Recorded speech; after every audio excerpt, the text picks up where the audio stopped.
Good morning, Mambugan! Antipolo City, Luzon, Visayas, Mindanao, Pilipinas, at buong mundo!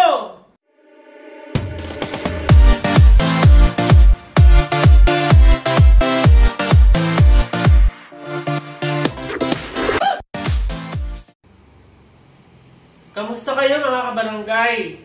Ikukwento ko kung paano nabuo ang isang magandang Belen. No, dahil ngayon ay magpapasko, so marami sa atin ang naghahanda siguro para maglagay ng palamuti sa ating bahay para alalahanin ang kapanganakan ng ating Panginoong Yesus.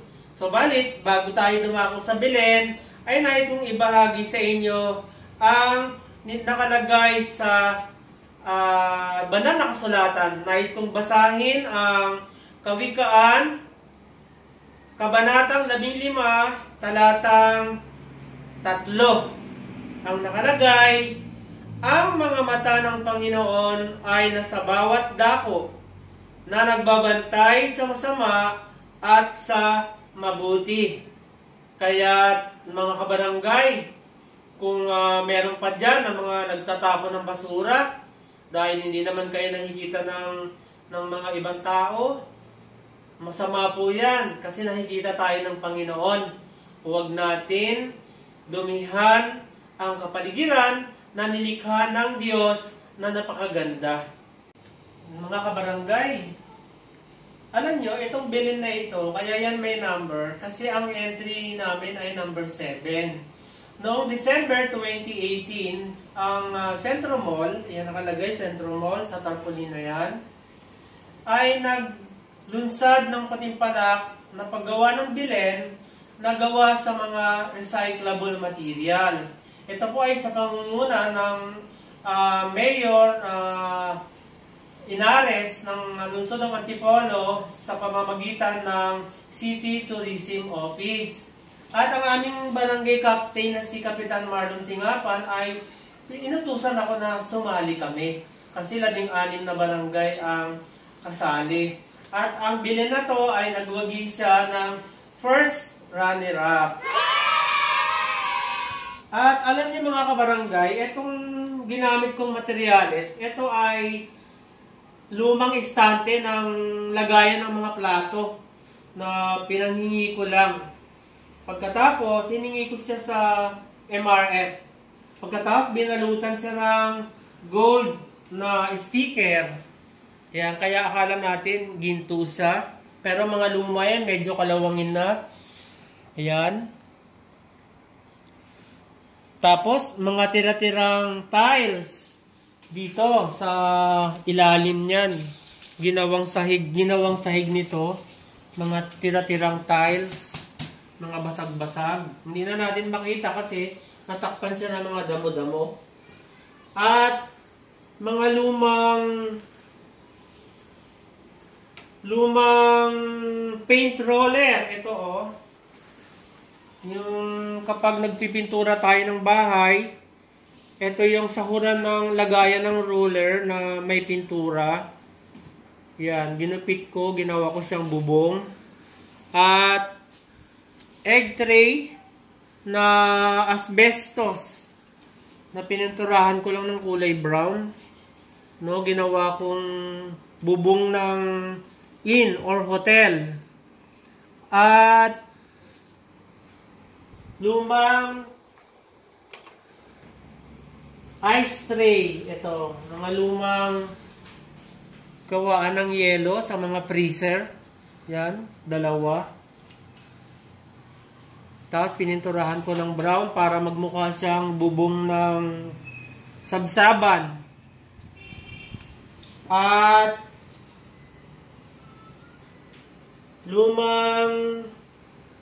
puro luma.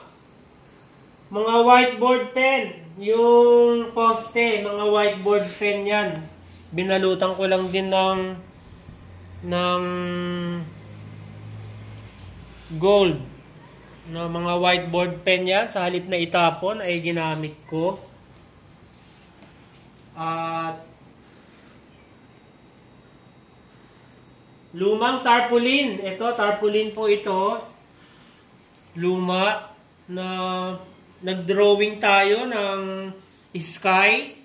Merong building, kunwari, mga bahay sa Israel. Tapos, dito sa bandang ibaba, nag-drawing tayo ng mga tupa na nanginginain. Kasi diyan dumaan si Joseph at si Maria nung sila'y naglalakbay. At lumang soap holder. Ito, soap holder. Yan, na luma. Ginawa nating sabsaban at binalutan natin ng gold na sticker para maging higaan ng ating Panginoon nung siya'y ipanganak. At mga karton, dito, karton. No, pinambalot natin sa ginawa nating hotel, kunwari. Karton lang po yan na pininturahan. At yung mga bintana niya, mga plastic, no, basura yan. At mga plastic bottles, yung ginamit natin. Ginawa nating dahon ng mga puno na mga baits. Yan. Tapos itong mga cactus ay mga karton din yan. Tapos ito pong puno ng baits, hose po yan ng tubig na nilagay natin dyan. Tapos kumuha tayo ng mga tuyong damo, nilagay natin dito. Kunwari, damuhan. Yan po yung kwento ng ating Belen na ginawa. Ito pong mga Belen characters, halimbawa ang Holy Family at yung Three Kings, may mga hayop, binili po natin yan. Kasi medyo mahirap din mag-ukit niyan. Tinalian natin yan ng mga nylon string. Yan. Kasi para may sabitan ng mga ilaw. At nilagyan natin ng cotton. Yung mga bulak na yan, kunwari, clouds. Yan.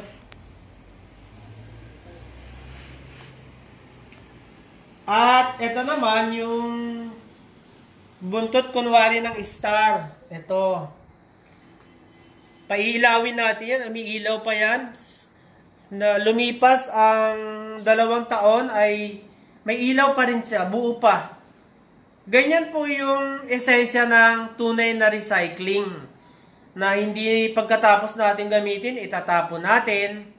Kasi pwede siyang paulit-ulit na gamitin na hindi tayo nakakadagdag ng basura.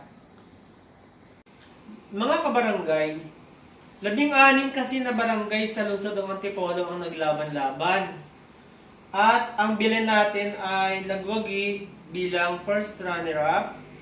At tumanggap tayo ng gantimpala na 15,000 piso. Napakaganda niyan at umiilaw pa hanggang ngayon. Subukan natin kung umiilaw pa sa loob ng 2 taon na nakalipas para magamit natin ngayong Pasko. Ayan mga kabarangay, napakaganda pa niya sa loob ng 2 taon na every December pwede natin magamit na hindi tayo nagkalat. Yun pa din, paulit-ulit. Yun po ang tamang kahulugan ng recycling. Nagbabawas tayo ng basura. Napakaganda ng ilaw sa loob ng masaya. Kislap-kislap, samantalang ang ating Panginoon ay nakalagay doon sa sabsaban ng mga tupa. At tinanglawan siya ng bituin. Yan, napakaganda. Kita natin sa loob ng 2 taon na nakalipas na hindi tayo gumawa ng panibagong basura, ay pwede pa ulit natin gamitin ang bilhin na to. Kaya tandaan natin palagi na napakahalaga ng pinapangalagaan natin ang ating kapaligiran. Maraming salamat sa inyong panonood. Sana ay may natutunan na naman kayo sa bago nating video. Huwag kalimutan mag-like, mag-comment, and subscribe. At pindutin ang notification bell para sa mga susunod na video ay ma-notify kayo, mapanood natin. Madaming pang video ang mga susunod. Thank you!